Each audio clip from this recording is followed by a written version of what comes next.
Hello, please tell me you can hear me. Can you hear me? Are you there? Somebody confirm that you can hear me. Please. Everybody Please. jump in the comments. Let us know. Can you hear me? First person to say they can hear me. Moment of truth. Can you hear me? Here we go. All right, Chris Slemmer says Oh, wait, but I don't know if that's a here we go as if like we're starting again. Okay, yes! Christy loves beer. What up? All right. Victory screech. We are live and local. What? Do you know what that's from? What? Victory screech. It is once again a SpongeBob reference. Oh, no. I do we not don't know. We don't have any reason why the audio did not work, but we do have. Sometimes you just want to pick these devices up and throw them out the window, you know? Just one of those days. You know, I will say, Jamie, welcoming everybody to PHLY Phillies podcast. Jamie, Tyler, Renee here. For the third time, we thank you for most importantly John, did sticking you hear with this? us. Are we good? Is that the official test? Oh, Lord. I love the fact that every single one of you just kind of like picked up your virtual seats and moved over into the new YouTube chat. And here we are because we saw all of you in the other YouTube chat. Here you are again. You're the real MVPs. Real MVPs. Sound is so wonderful. Didn't you miss our voices? Now thanks to everybody for hanging in there. Make sure you're hitting that like in the comment section. Yes, we love all of you. We appreciate you. Thanks for bearing with us there as we have a lot to get to today. We have a guest joining us. Kevin Moore from MLBbro.com is going to join us. Talk a little bit about the landscape of the league. We're going to get into the Cy Young odds, maybe. We have a long show list. We'll see what we actually get to. We have the MLB Nerds top 10 list of pitchers, which we talked about yesterday. We have a lot to get to. We have a new client to welcome into the mix here, which we're all really excited about. Latest on Rhys Hoskins. So, yes, today's show will be going over, guys. Yes, because, a lot to get we to. We already were pushing the envelope, and now it will officially go over. That's for sure. 42 days until pitchers and catchers. Woo. 42 days. That's not bad. No. I think we're gonna have to get some kind of daily countdown thing going. So tomorrow will be 41 days, which seems very close and very warm. I'm curious to see what the Phillies are going to be rocking in spring training this year without the Reds. I know. Because that is like the spring training staple, the all Reds down there. So it'll be a new look down there this year. We'll see. But only 42 days away. And we'll have a nice close view at spring training to be able to see what they're rocking since we'll also be there at spring training. So yes, head to allphly.com. We'll have our PHLY road trip down in Clearwater that you guys can join us for the fun. So that information, we've been tweeting it out. You can join the trip with us, and the details are on our website as well. So more exciting things to come just from seeing the jerseys, but also being there in person. Yeah, so when you missed it when we were talking earlier, we did give Tyler credit for today's show title. I don't get any credit anymore. Yeah, but since we failed now twice, Tyler gets no credit. But it was a clever show title today. I'll give you that. It was. And you know what I think made it worse was it was a very, very, very creative title. But then it also fit our audio issues. Yourself. Yeah. And it did jinx us. Like it went from, any reason why. And now it's, what is the reason why we didn't have audio? We don't know to this moment. So it backfired a little bit. But Tyler, I still like it. I like where, your brain was at. The creative juices were flowing. So Scott Lauber has a little bit of a nugget from Dave Dombrowski, who has spoken a little bit. But the show title today is Rhys Hoskins related. And I've noticed this, and I think it's due to the Phillies' inactivity, where, our own Vince, who MBD wants to blame for the equipment issues. I think that's more than fair. When in doubt, just blame Vince. He's brought it up. I've seen the chat on Twitter a little bit. And I've seen more and more people say, I'm kind of coming around to Rhys being back with the Phillies because Harper's, and this is Vince, and he did share an article from late Is that October. how he talks in your mind? Yeah, exactly how he talks. That Bryce Harper said he would be open to doing both, potentially outfield and first base. I think it's more pipe dreamish. I think if every once in a while you say, hey, Bryce, would you take left field today? Yeah. He would say yes. But I think he wants to preserve his career, and playing first base is probably the best thing to do that. Plus, you're involved on so many more plays, yada, yada, yada. So could he play outfield? Yeah, I think he would for you.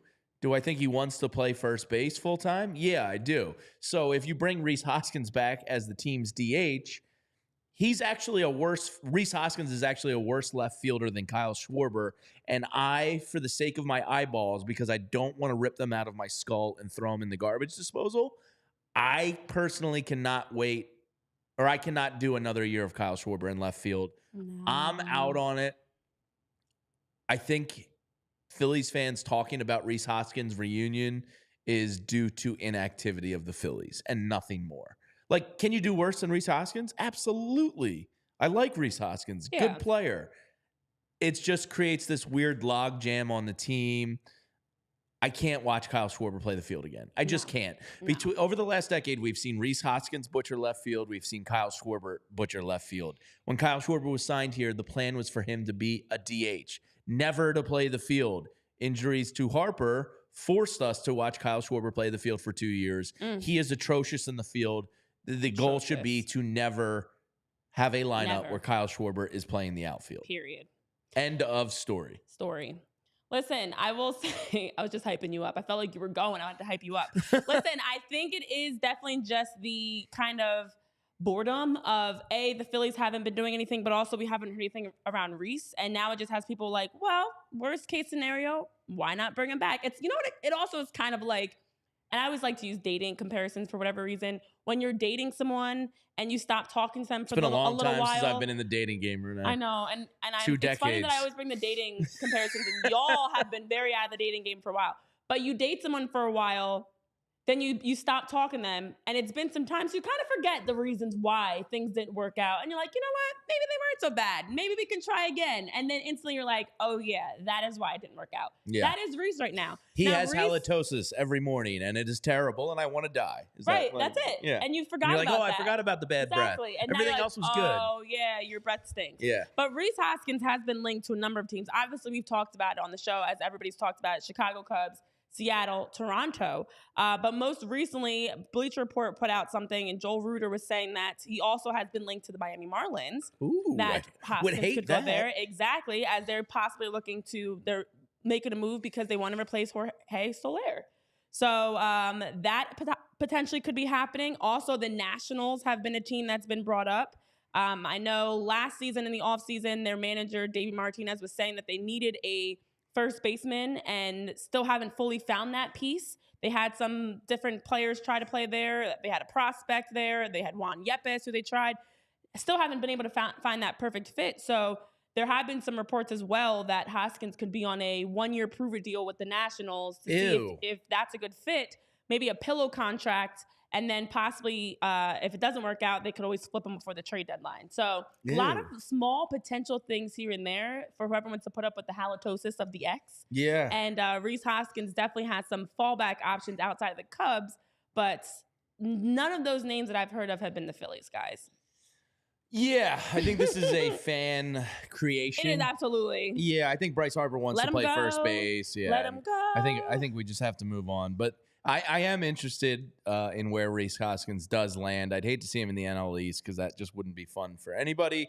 But yeah, I think this is a fan push narrative out of hot stove boredom, where it's just like, hey, can you guys do something? I know you got Aaron Nola. Oh, and what up, super chat from Rick Bennett? Wow, a super chat specifically for our very own Tyler Zulli, and Tyler needs some love right now. So for those that are listening on podcast platforms, you got a super chat comment. Thank you, Rick. Happy New Year to you as well. Rude of Jamie not to wish you all a Happy New Year in our first Wednesday edition. Today's the day. Our first Wednesday edition of 2024. Get it over Happy with. New Year, Rick Bennett. And you're saying Yo, love the show. We love you too. When you get a chance, Tyler says he's picky about his hats. Does Tyler like fitted or snapbacks? Ooh, what are you? So I, for years, was like devoutly fitted only. So was I. I did not like the snapbacks because I don't do snapbacks, but I do golf hats. I have a big head and it's weirdly shaped, and I need a specific hat size. What's your fitted hat size? 7.5. I'm 7 5/8. Okay, so we both have big heads. We got we're big saying. brains. Yeah, is what we're trying to tell is. the people. Yeah. But recently, I have come around on the snapback a little bit more if it has the mesh in the back, like the solid in the front, like the hat I'm currently wearing, the PHLY hat. Can you show people that? Because that is a nice hat. Want to toss it on? Yeah, over you here? can head to I'll the catch it. allphly. Oh yeah, I'll throw it to you. Throw it, Here I'll you go. catch it. To the allphly.com locker room. I'll do and better than you can grab one of these hats for yourself. Ooh, what a baby. catch. What a catch. So there is the Hopefully we hat don't have any like head issues that because I Tyler put is it on. rocking. There you go. This is Tyler's hat. I gave Oh, my you do have father-in-law one of the hats for Christmas, and he Oh, loved this is it. nice. Yeah, they are very nice. I haven't worn this one. So you can grab that in the locker Don't mess store up my hair. on 7 5/8. But I had a period where Tyler's like, okay, give it back now. I would say in my mid I to don't know if I late can throw it back. 20s, I was a strictly Ooh. reverse fitted baseball I'm cap not gonna guy. lie. You just while you were casually talking, we just showed off some great Yeah. hand-eye athleticism there. Renee That was a goes, I hope you don't one-handed- have any head issues. Like at that point, Oh yeah. By the way, I have lice. Oh, sorry, it's too late. I'm just kidding. I don't even know what else there would be. I just thought you were going to display it. I didn't know you were going to put it on your head, Well, B, but I would have cleaned it for well, you. you might have some like hair lotion on your hat now. Sorry. So yeah, there you go. Great question, Rick. These are the questions that need answers about what kind of hats you guys like to wear. I was excited this year because 47 brand, which you can get at Wheelhouse Cards, by the way, released the first Phillies, at least first to my knowledge, Phillies golf hat material, like athletic wear, like the quick drying, breathable stuff. Because for a long time, I'm like, why can't I get a golf hat material of Sixers, Phillies, Eagles, I still don't get it. Yeah. But 47 brand came out with one this year, made me pretty happy.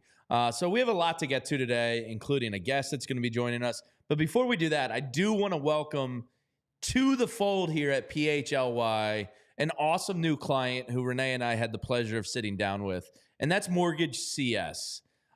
You might be saying, what does Mortgage CS stand for? Well, it stands for the Mortgage Concierge Service.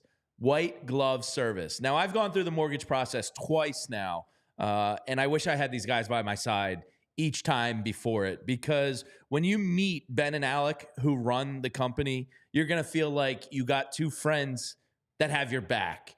Because, you know, in this new time of rising APR rates and maybe rates are dropping in the next year, you really want somebody inside that knows what the hell they're doing, that has good relationships with lenders and can navigate you.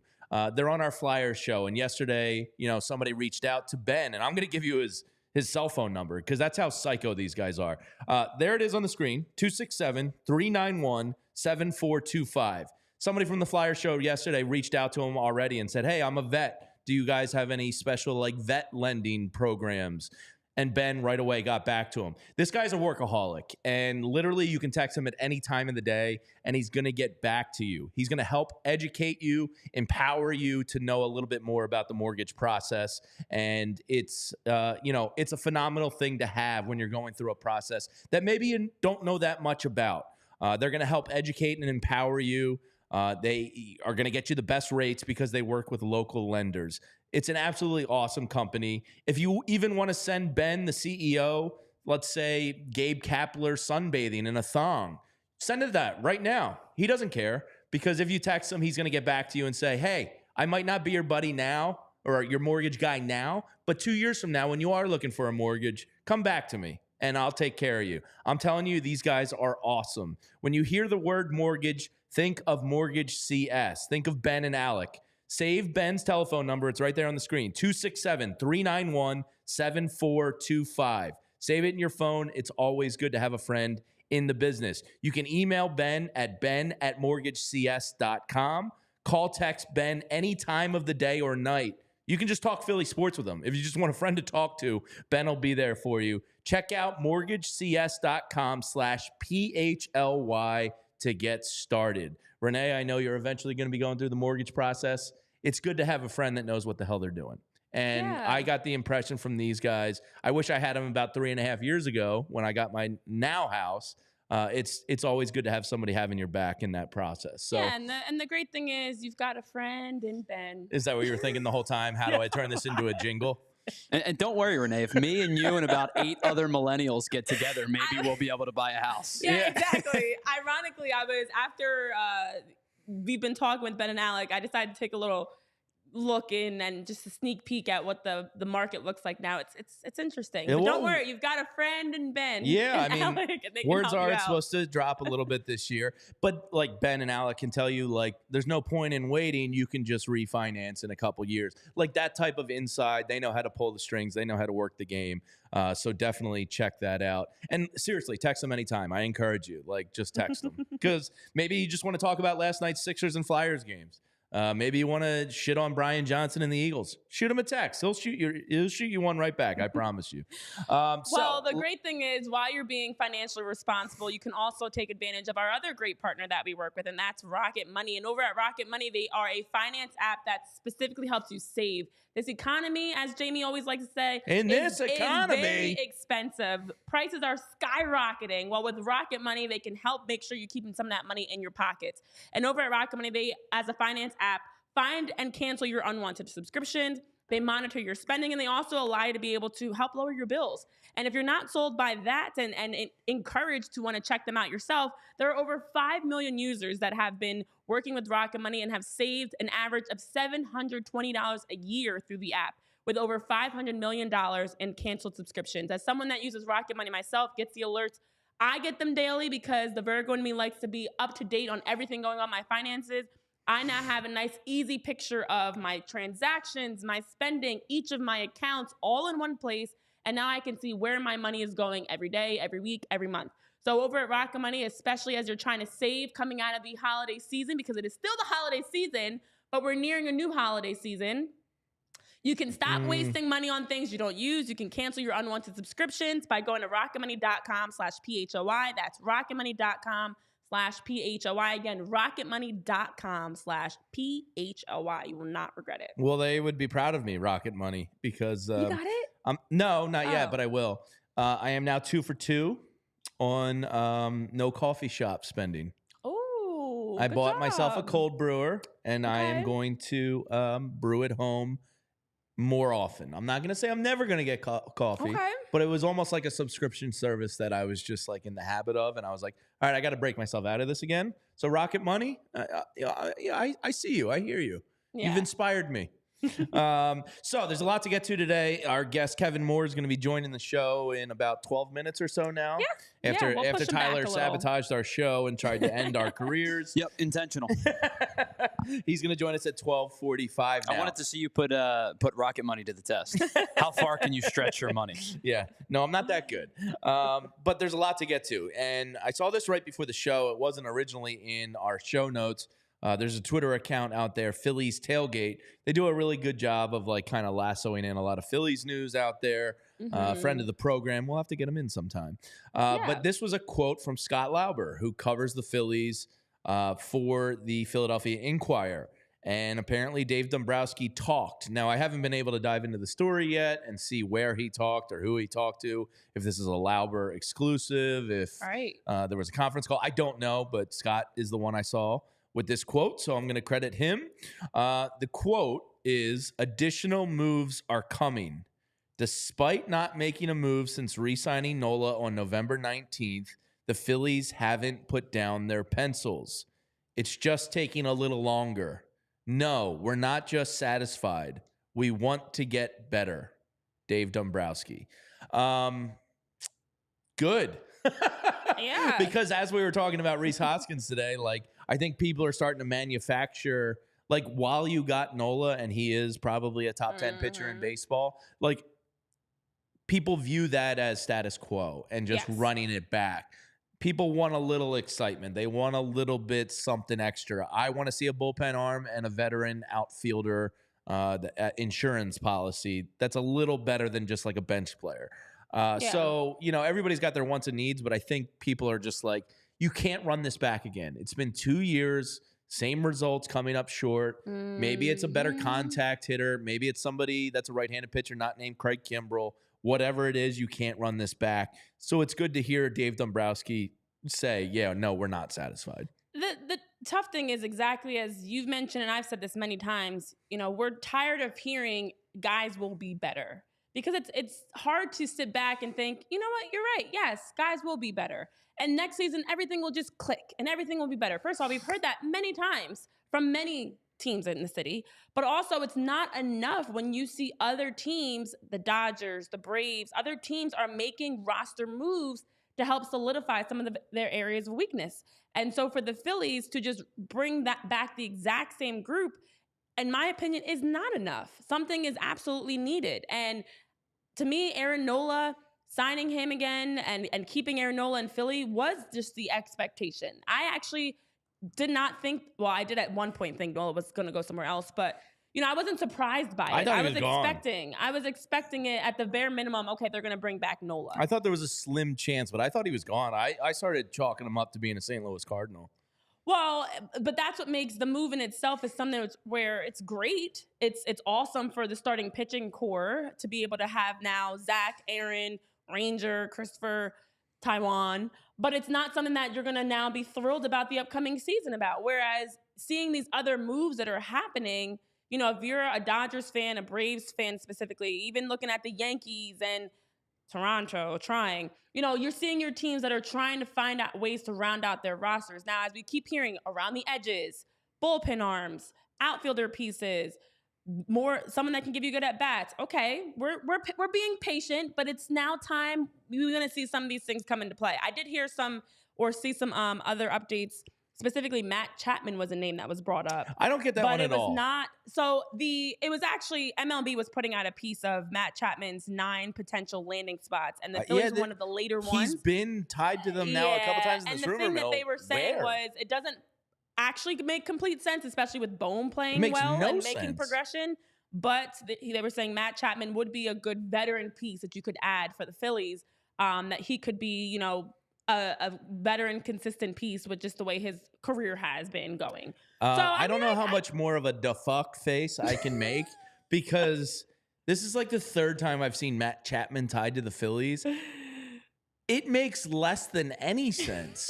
So, I don't know why people keep tying the Phillies. I thought it was interesting because yet again, Matt Chapman's been brought back into the mix. Why? Now, again, it was like they're, teams like the Phillies, the Dodgers that were connected to Matt Chapman was like, it's less likely to happen, but we could also see it happening because there's the potential that maybe they said the Phillies love vets like Chapman. And, even though Alec is improving every year, maybe they take that chance.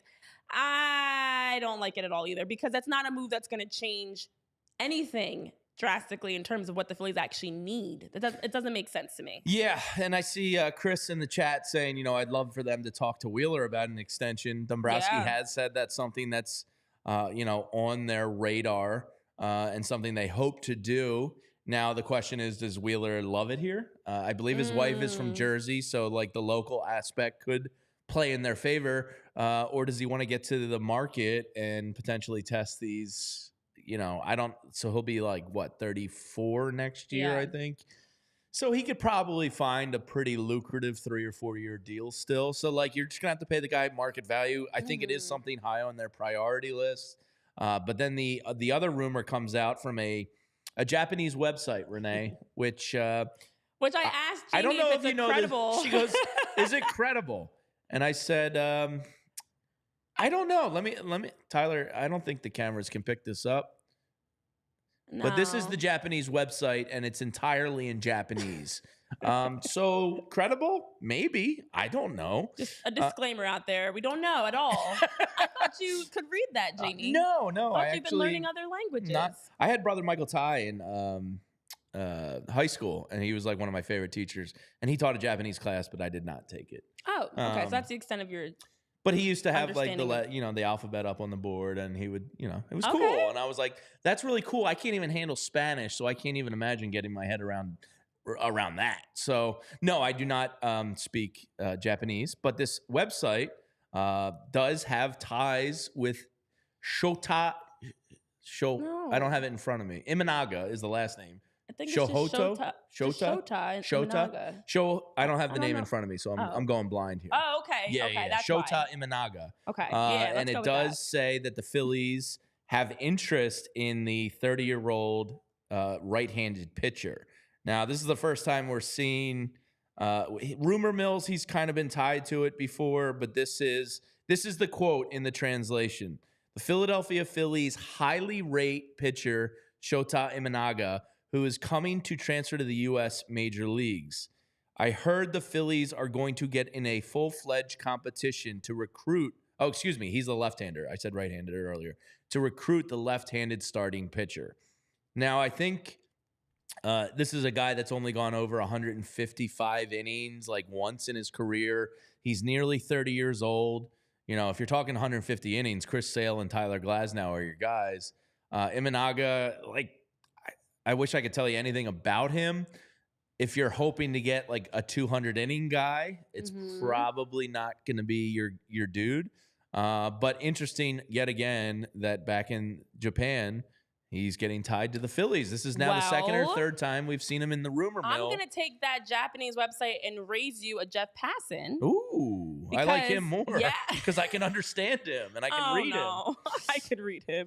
It's crazy. So Jeff Passan did say, well, he said that earlier actually, now that I'm reading it again, it was before, but it was that the Phillies could make a play at him, and that more recently, Passan was also saying that Imanaga is likely to command a contract worth 9 figures in free agency. I had that in the show sheet, actually. Yes, yeah, 100 absolutely. million expected. So he is reported as one of the top remaining pitchers in general, and definitely he's a top Japanese pitcher at that. So he most likely is going to be pulling a big contract out of free agency. I don't know, a 30-year-old Japanese pitcher I've never seen before getting 100 million. Like, I guess, but I think I'd rather prefer just getting like a solid veteran, contact hitting right-handed outfield bat and like a pretty top-notch bullpen piece. I'm not saying Josh Hader because the guy seems like a J.O., but you know, like I think if you attack the offseason that way, I think you're pretty damn strong, and I think you're right up. You know, it's Dodgers, Braves, Phillies, and then it's a steep drop off. I think the Mets are the next team in terms of odds to win it. So you know, you're really close. You're at the 1-inch yard line. So I'm curious to see what this move is Dombrowski has up his sleeve. When you tie all this together on top of the Scott Lauber quote, it does seem like the Phillies are on the cusp of being aggressive towards something. I agree. And that something is not Jock Peterson. Maybe we still don't know. We still don't know what the hell he was doing. We don't know officially, but we did finally get some Jock Peterson news. I know Chris in the chat was talking about Jock a little bit earlier. So Jock Peterson is allegedly getting interest from the Blue Jays. Now, the Blue Jays are being very aggressive. Obviously, they've fallen short on Shohei Ohtani, as every other team has outside the Dodgers. And so as of late, the Blue Jays have been really picking up a lot of just Blue Jays traction and names.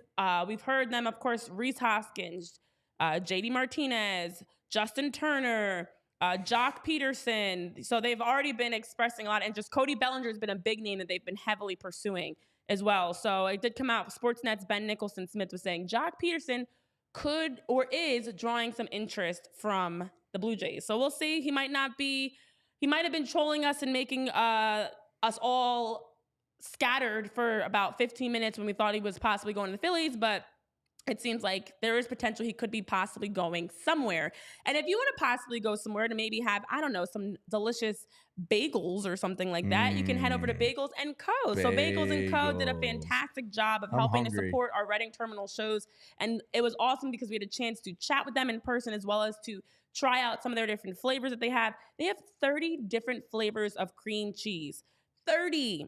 That's insane. And then they also have very specific seasonal flavors. You can get a Philly sports team, such as the Sixers. I won't say the other team that we're not talking about at this point because they're Voldemort to us. Could be Phillies, could be Sixers, could be Flyers cream cheese. They also have an affordable brand you can get for cheap. So you don't have to go to Brooklyn to get some of those bagels. You can get Brooklyn-style bagels right here, made in Philly, with Philly love, no less. So you can also take advantage of the fact that they've got the biggest bagels in Philly. Their bagels are definitely true Brooklyn style, all different flavors, colors, 15 to 20 different types to choose from daily. They're fresh, they're soft, delicious bagels. And I also had a pork roll and egg sandwich on a bagel, and it was so good. It was delicious. And I definitely recommend it. For the best Brooklyn style bagels made right here in Philly, that you head to thebagelsandco.com. Check out where their stores are located to find the closest Bagels and Co near you. Their information's on our screen as well. Bagels and Co, giving you that mom and pop shop feel with the catering to everyday individuals that you want. Whatever you're looking for, they've got it. And forget some of these other stores where you can get your breakfast sandwiches or your breakfast in general. Bagels and Co is the best spot to go right here in Philly for delicious, affordable options. Again, 30 different cream cheeses, 15 to 20 different bagels, lots of options, and your taste buds will thank you, honestly. Yes. God, I'm hungry. Bagels and Co. Can you like drone me a pork roll, egg, and cheese sandwich, please? That would be great. I was just trying to read a Jeff Passan article there while you were talking. Apparently, I'll have to dig into this deeper after the show, and maybe we can dive into this more tomorrow. But apparently buried in the story, according to somebody on Twitter, which is a dangerous statement I know I just made. Very much so. The I heard Phillies that. may have offered more than $300 million to Yamamoto. Oh. Yeah. So if that's the case, then they're not playing around. They're looking to spend some money. You tie that to the Scott Lauber piece saying they're going to make more moves. You tie that to the Imanaga interest. And like all of a sudden it's like, wait a second, it's 2024. And maybe Dombrowski's really starting to cook with some gas here. Have we been underestimating how much the Phillies are willing to spend and do? Maybe. I mean, I would love to see, like, I'm sure at some point we're going to get the details of what was offered to Yamamoto, or at least a ballpark number. Well, I mean, if Like Passan's saying they gave over $300 million, that's as good as gold to me. I would have never guessed they would have offered that. So the fact that they're offering big time money to Yamamoto, even though they missed, means that, look, what's $100 million if you're willing to throw $300 on the table? So maybe they are going to get creative here and really excite some people before we head to Clearwater. So joining us now, we'll continue this conversation. We still have an MLB, top 10 nerd list to get to for the top 10 pitchers and where the Phillies too rank in that list.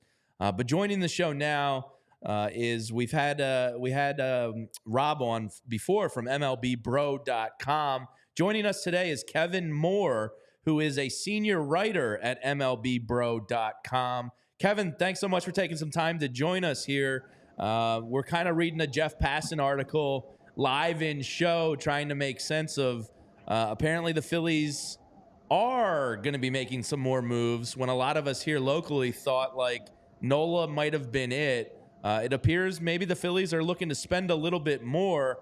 That's pretty exciting news to us here in Philly.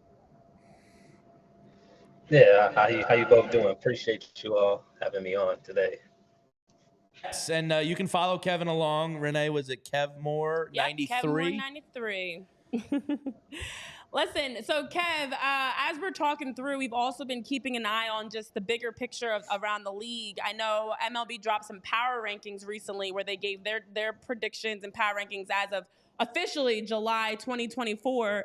January 2024. That we're starting off the new year with power rankings already. And by no surprise, at the top of that power rankings list, the Braves. And then we also had the Braves, the Dodgers, the Rangers, the Orioles, and the Phillies sitting at number 5 as to round out that top 5. What are your thoughts on top 5 teams right now? And just also how competitive we have in this mix where, truth be told, you could make a case for some minor changes in the top 5 right now. Yeah, I think that's a very competitive list in that top 5. All of those teams, are very competitive. They have high level players, and I really think the Braves are the most, from top to bottom, in my opinion. They're like the team, simply because they've had experience in the past and previous seasons. They've had success, and they've developed a chemistry, based on when I watched them play. It looks like they have that chemistry on the field, and they gel well on and off the field. So I really agree with MLB putting the Braves at the top. Now I know the Dodgers. Everybody knows the Dodgers made the most noise so far in the offseason with their two additions, big time additions. So I really think the Dodgers have the best team on paper, but we have to see them play. They haven't played together yet. So, but the other three teams like the Orioles, they're becoming the kings of the American League with their success. The Rangers, World Series champions, you can't sleep on them, and the Phillies for sure who've had success in the NL as well. So those all those teams, I believe, will have a successful year in 2024 and can make some noise going into the postseason. If I had to choose a team, just like an early pick for the World Series, I honestly can't choose because I you can choose either one of those five teams to be a pick to win the World Series. So, Kev, obviously the Dodgers, as you said, stole the headlines this offseason. I believe super teams like this are good for the sport overall because it creates that heel, that enemy. What are your thoughts on, like, it's not like NBA super teams because it's an uncapped sport, but the super team in baseball, do you think it's good for the game? I honestly do. I honestly do. Now I know my top guy Rob Parker. he might get mad at me for saying this because he doesn't agree with the super teams, but I honestly do agree with it. So I remember I was chatting with some of my colleagues and asking them after Otani went to the Dodgers. Uh, I was like, yeah, I think they can get Yamamoto as well. Like, nah, that's not gonna happen. Like, we're gonna see. So I think the super team is good for baseball. The Dodgers, they already had a target on their back. I feel like the Dodgers always have a target on their back each season, but now the eyes will be on them for sure because you have Otani, Yamamoto, Freeman, Betts, and those aren't the only top. Those are like the superstars, but they have other players as well. I mean, they just got Glass now to go in their pitching rotation as well. So I'm a fan. I'm a fan of the super teams in baseball. I wouldn't be surprised if it continues to happen going further. But I would say I'm a fan of it. Yeah, and this hot stove so far, we've seen so many moves being made. Obviously, the Dodgers with the most noticeable and the biggest ones by far that took the baseball world and sports world by a chokehold. But have you had outside of the Dodgers any other teams that you're surprised by how much they're doing, even how little they've been doing to make sure that they're bringing in, whether it's through free agency or trades, bringing in some major roster moves?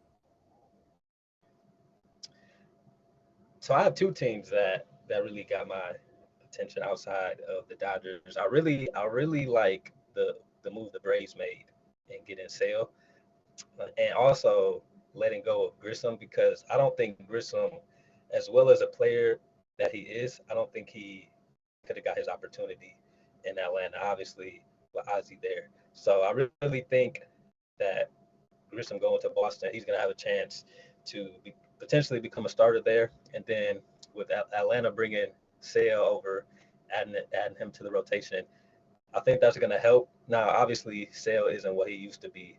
Everybody knows that, but just getting that depth and also a lefty, I think is going to help Atlanta um, bolster their rotation because they have a good pitcher rotation, and just Sale just adds to that presence. So Boston is one, and then so my hometown team, the Tigers. So they made a few good moves with Jack Flaherty coming aboard and um, Kent Maeda.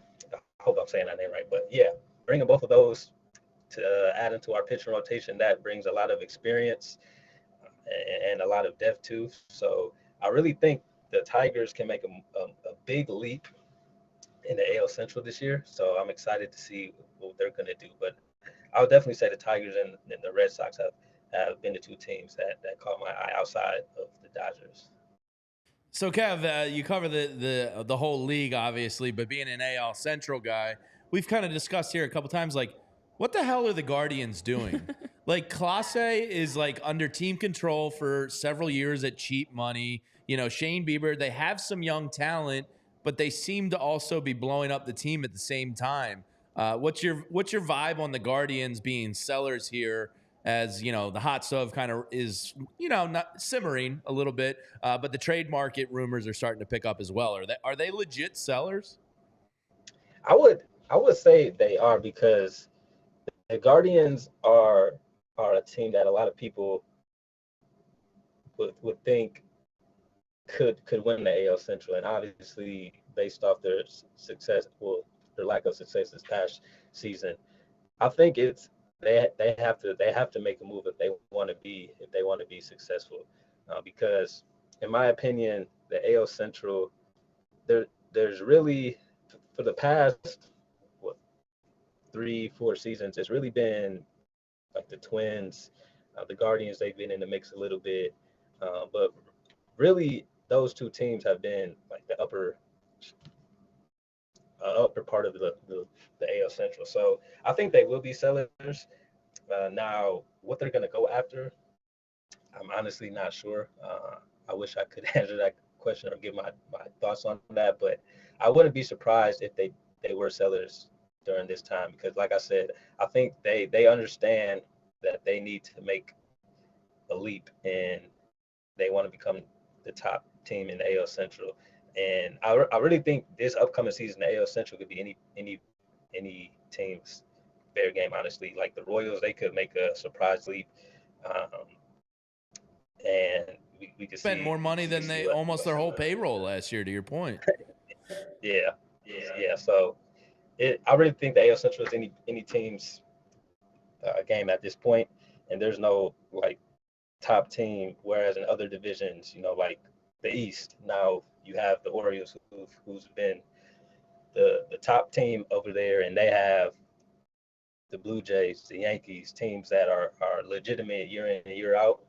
Whereas like the AL Central, it's in the past it's been like two teams who we've always seen been up at the top, but now I think that can definitely change. And if the Guardians want to get in the mix, I think they have to be sellers.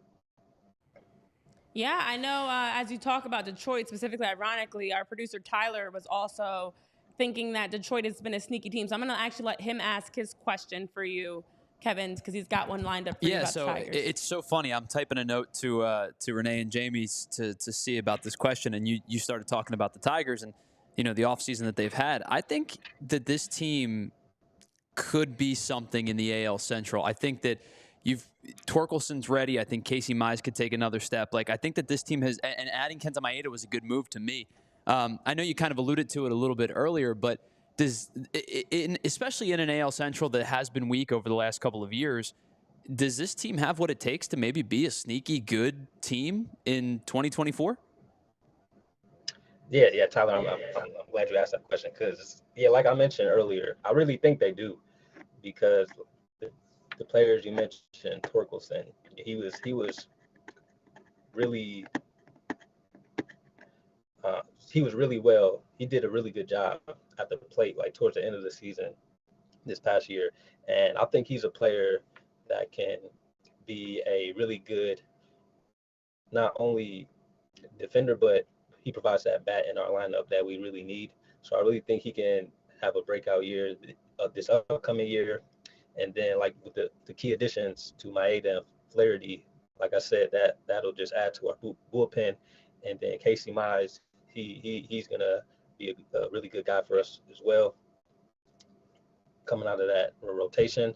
So I really think the Tigers do have a chance, and they have a good mix of talent that I really like. I know they haven't had the much success in the previous years, but there's been spurts where we've seen them play really good against really good teams. So I think it all can come together in 2024, and we can potentially see them in that top of the standings in the AL Central. So I'm really looking forward to see what they can do. Yeah, well, Kev, we appreciate you taking time to join us so much and weigh in on your thoughts on currently how the league has been looking. Of course, speaking specifically about teams like Detroit and the AL Central. And we appreciate, carving out some time, being flexible with us to tweak your schedule and be here and join the conversation. No, absolutely. It's a pleasure. Thank you all for having me on. And and definitely excited for the 2024 season. Thanks so much, Kev. Definitely. Make sure you guys give Kev a follow at KevMoore93 on Twitter. And MLBbro.com. So he's writing there and continues to do a good job covering the league. And listen, right now it is exciting because there's so many moves that we're seeing.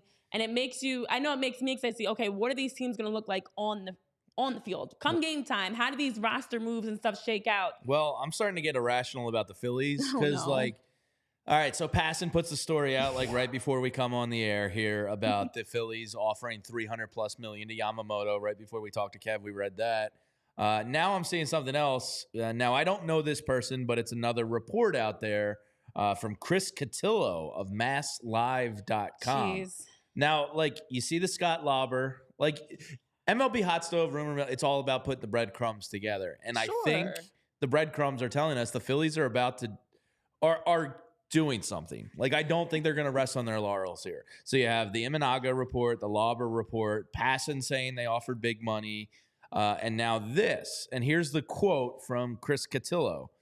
The somewhat mercurial Snell, talking about Blake Snell, obviously, seems like less of a clean fit. And now some believe he might command a shorter, more creative deal for a team in win-now mode. Earlier this week, a person with knowledge of the pitching market suggested something like a 3-year deal with a high average annual value, and opt-outs may be the route teams take with Snell. Now, Renee, last Friday when you were off, Tyler and I talked exactly about this. We talked about how if he loses his fastball, teams aren't going to want to be in a 5 or 6 year deal with Blake Snell. Right. He's a 2-time Cy Young winner. We all know that. He does put a lot of guys on base, has a good swing and miss rate and K rate and all that. But as he's getting older, if he loses his fastball, he might lose that K rate.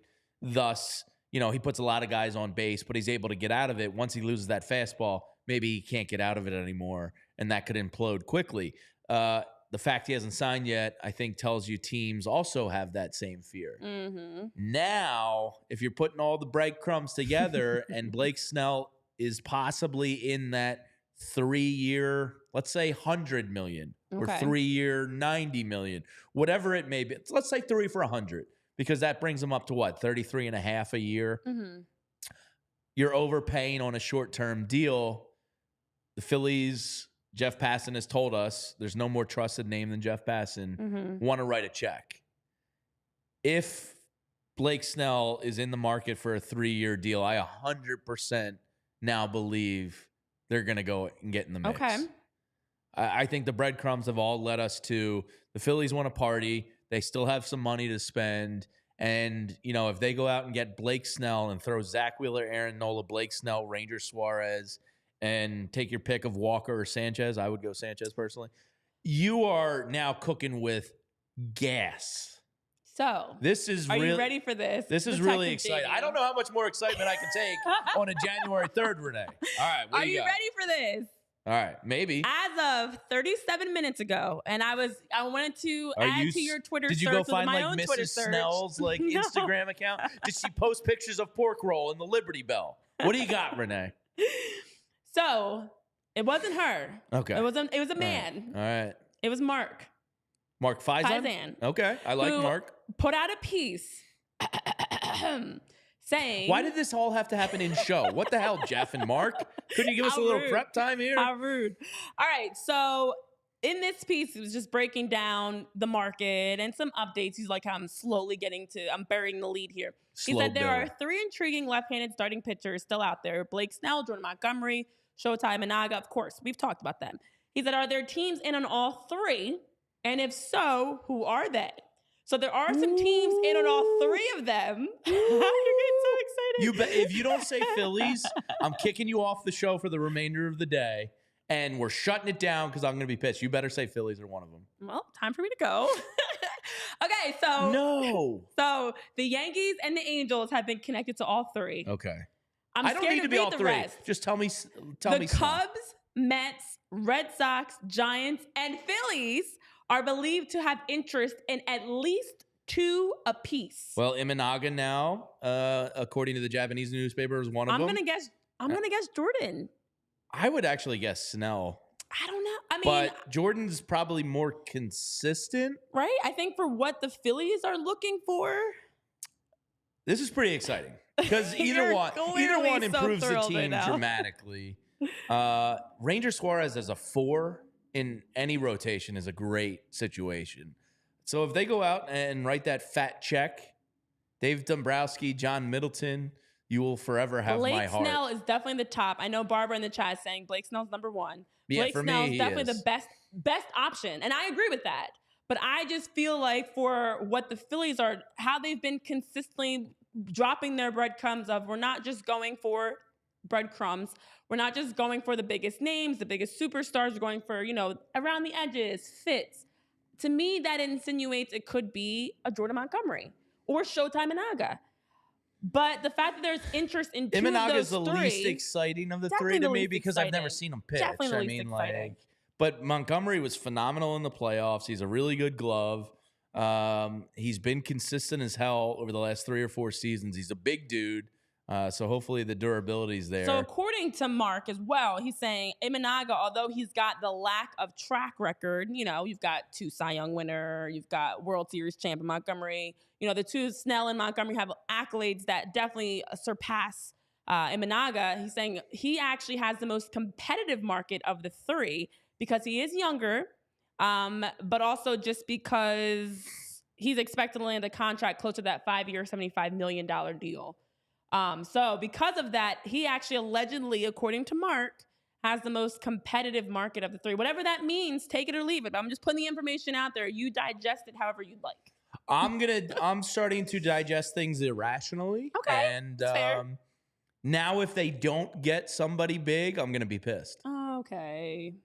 I'm sorry. I didn't You're put all setting these yourself breadcrumbs up. out into the universe, Renee. I think You're there's setting real yourself smoke up. here to the Phillies making a significant move. If they were willing to, and I know it's not like a situation of if you're going to spend $300 million over here, you Yamamoto can now was unique because he was 25. Right, you so can like now you almost spend some had of that to. money over here because you have it. But I don't know. I don't want to get my hopes up, to be honest. And I here's know here's the other MBBS is thing. saying I don't see the need for a starting pitcher personally. There's Dave's always saying, need I for agree. starting pitching. It is hard to pass. We're talking. Listen, the 5. Let's just remember the 5 here. We're happy with Zach. We're happy with a RAV4-less 4th inning Aaron Nola. We like Ranger. We like the improvements that we've seen from Chris. He's adorable. Just want to bitch those Taiwan is a question mark. Yeah. So there's always need for starting pitching. And I know Josh is saying that Josh is like, I would want another solid starting pitcher. Yeah, I think if you're going to be actively pursuing a pitcher, now why not? Yeah, I mean, I think there's never enough starting pitchers.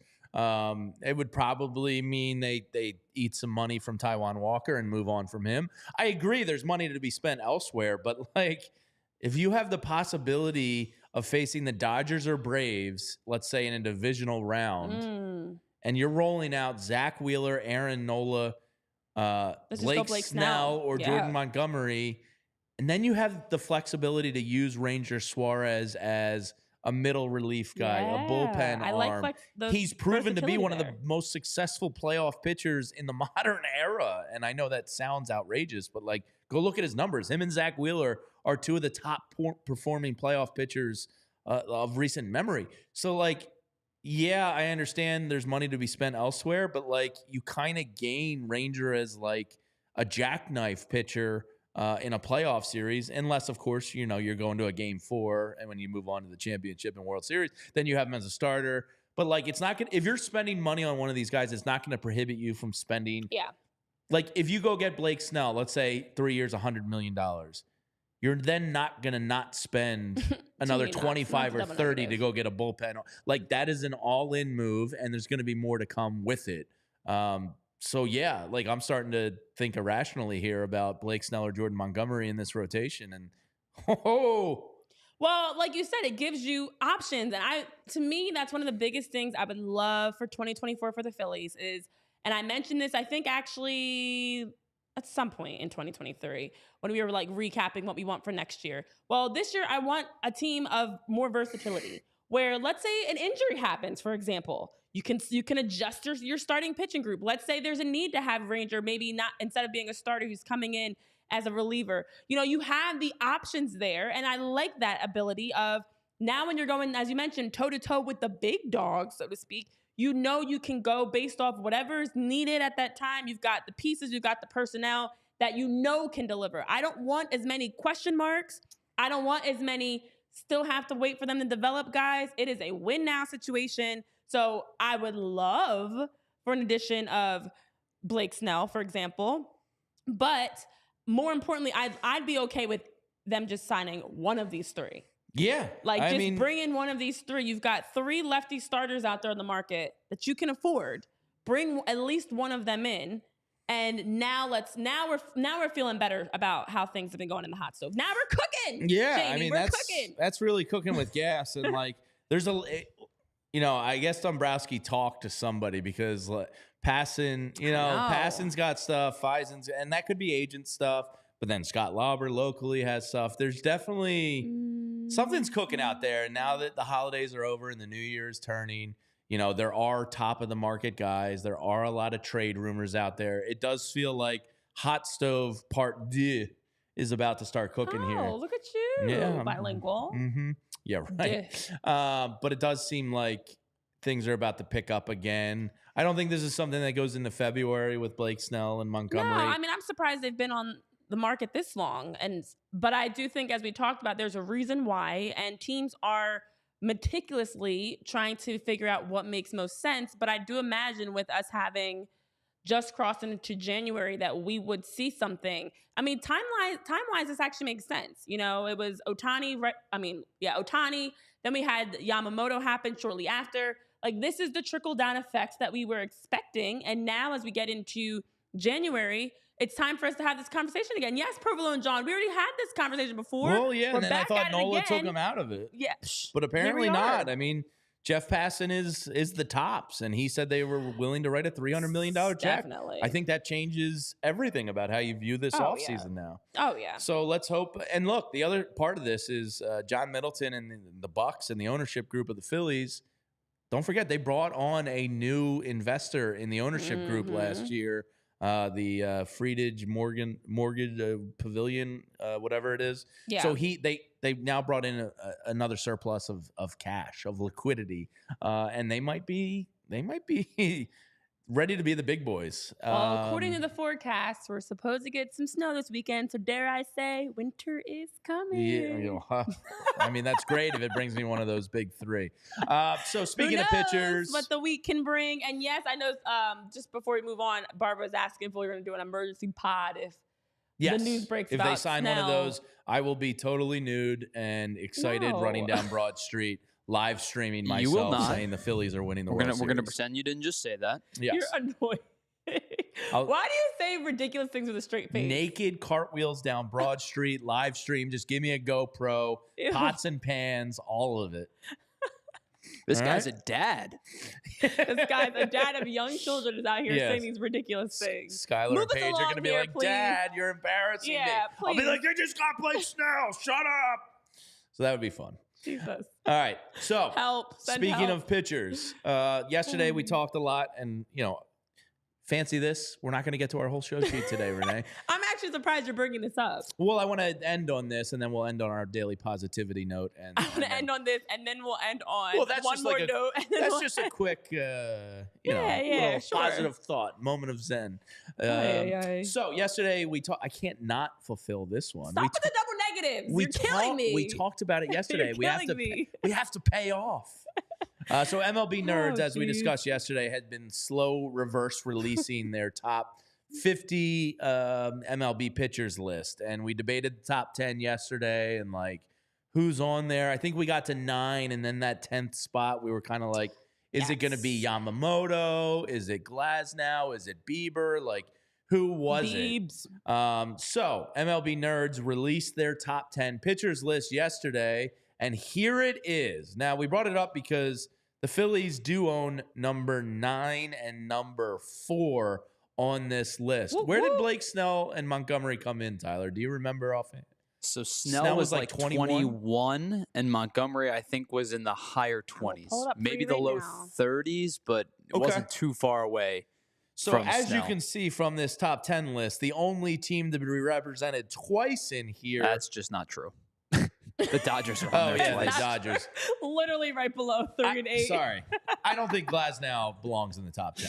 Well, neither do I, but according to this list, Well, they are represented Yes, twice. okay. So So, the other wait, team, here's and I the don't know if Yamamoto belongs on this Okay, list wait, yet before either. you go So I into think your both of rant, theirs are skeptical. Before you go into your rant, let's just, for the podcast viewers, here's Skeptical. the top 10. Start at number 10, George Kirby. Number 9, Aaron Nola. Number 8, Tyler Glasnow. Number 7, Let It Burns, Corbin Burns. Number 6, Logan Webb. Number 5, Kevin Gossman. Number 4, Zach Wheeler. 3, Yoshinobu Yamamoto. 2, Spencer Strider. And number 1, Garrett Okay, Cole. this is ridiculous. First of all, Montgomery was 43rd, according to Neil Dever. Yamamoto ahead of Zach Wheeler before he's even thrown a pitch in the league is absurd. Zach Wheeler has been, like, postseason has to count. In a discussion like this, when you're talking about great pitchers, and we're talking about the upper echelon pitchers here, you have to weight playoff performances as a real part of it. It's not the full picture, but it's got to count for at least like 15%. And Zach Wheeler has shown you he's one of the best playoff performers going in the game. To put a guy from the Japanese league, who I know I've seen his stuff on Twitter, the movement is ridiculous. It's The the speed's hype. ridiculous. The hype, he looks like he's going to, you cannot put him ahead of Zach Wheeler right now. You might be So- able to at the year end, not right now. Tyler Glasnow, also not in the top 10 list yet. You have a lot to prove. So, trash. Now, this is, to me, as we talked about yesterday, a sign of a change of the times, because we do have in the top 3, you've got 2 pitchers that are 25 years old. You've got a lot of a mixture of And Strider's not better than Wheeler right the now. older Maybe, quote but unquote not really. pitchers versus the next wave. But in my opinion, to have Yamamoto at number 3 is ridiculous. It's completely based off of just projections, which is what this exact ranking is. And it's a conversation starter because, listen, it gets you thinking.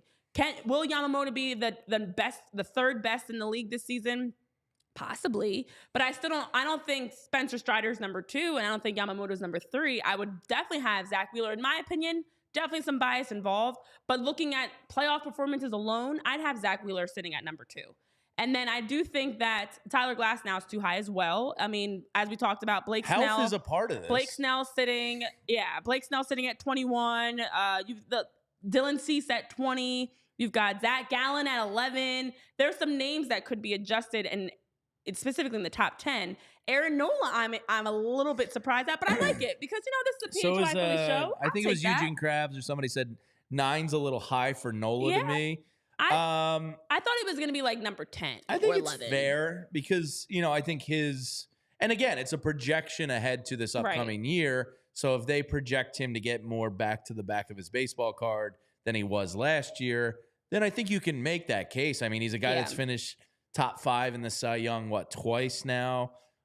He's had some pretty phenomenal seasons. He's a really good overall pitcher. So I think top 10 is fair. Like 9-10 range is kind of about where I guessed. I think Zach Wheeler is critically underrated there. I know Spencer Strider had a phenomenal year and he's got great strikeout stuff. But to me, if I have a game on the line and I have a chance to give the ball to Zach Wheeler or Spencer Strider, I'm giving the ball to Zach Wheeler.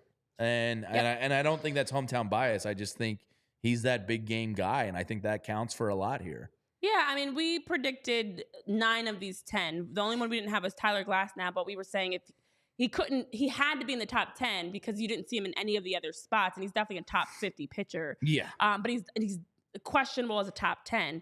But yeah, it is interesting. It makes you wonder what everybody's predicted top 10 is going into 2024, because what are you basing it off of? Are you basing it off of, and I know they have their actual expectations, I'm saying for us, are you basing it off of what we've seen or how we expect them to go, what we saw last year, how we expect them, like an Aaron Nola, to improve this year, Yamamoto, how he's going to come into you're expecting he's going to come into first season in the league and be the 3rd best pitcher, not over time, not like by the end of his career. This season, 2024, that Yamamoto is going to just step right in, plug and play, and be the third best. Yeah, I it's mean, not that's always a lot. that easy. It's not that easy at we'll all. see. I mean, even Spencer Strider, I expect he's going to absolutely have a top 10 performance in terms of a season, but to be number 2, I don't agree. He's with got that. potential to be top 5, but I wouldn't put. I mean, maybe MLB nerds at the end of the season will be right, and Strider's right there. But I would be surprised if Yamamoto is top 3 at the year's end. I think there's an adjustment period. Japanese hitters are not Major League Baseball hitters. Dave Dorr saying Nola is high for a guy that half the fan base wanted to see walk. Oh, he's polarizing. He did not. Yeah, I didn't really want to see him walk either. I mean, that's the thing. It's like we all remember very vividly. Not too long ago, it was by Nola, Aaron, and he's a top 10 pitcher. But that's where we are this upcoming season. There's definitely going to be we're going to be interestingly watching how these actually pan out. But we're going to give our own list. Yeah, well, at some point. We are going over. We have a meeting coming up, and I desperately have to pee. So we're going to wrap up the show. We have to give our positivity, though, well, yes, Jamie. we're going to give our positivity as we get out of here. Yeah, because we're doing the 24 days of positivity. We are manifesting. And we're starting with the easy ones, and we'll get harder as the month goes on here because let's just take the low-hanging fruit off the board. Yesterday was Aaron Nola will be better than last year. I think we all agreed. We were 3 for 3 there. Here's a reason for positivity for the 2024 Phillies today. Bryce Harper's going to play a full baseball season for the Phillies. Yes, there it is, guys. We're manifesting. I mean, that's as simple as can be. Manifesting. Nobody can argue against it. A full season of Bryce Harper drastically changes so many things. If the Phillies had a much better start, if Bryce was just able to be at first base all season, it's going to be great. These are exciting times. So I think it's a great another layup. We're starting off with our layup. It's like we're warming up here because what we're by 23 and 24, we're going to have to get creative. No, I already have some. I've got some. All right. Well, because I actually started to drop some of the more complex positive affirmations, but we're going to start light with some of the individual things I want to say. And then, if you want to get irrational like myself, a lot of these Phillies rumors and breadcrumbs out there to end on another positive note, say that the Phillies are actually going to be real players here in the remaining market. And that's really damn exciting. So thanks to Tyler Zulli for producing today's show. Thanks to all of you. Make sure you're hitting that like button and subscribe button if you haven't before you get out of here. Head to allphly.com. Not only can you get some of the great gear, like Tyler's hat that we showcased earlier. You can also check out our trip to Clearwater coming up in mid-March. Really excited about that, teaming up with Philly Sports Trips and my good buddy Vince, who does phenomenal trips. You don't have to think about anything except sunshine, grouper sandwiches, and beers at the Tiki Bar. Doesn't that sound nice? So thanks to everybody for hanging out with us today. We will be back tomorrow at noontime right here on the PHLY Phillies podcast. Have a great Wednesday, everyone. We all silly like the mayor.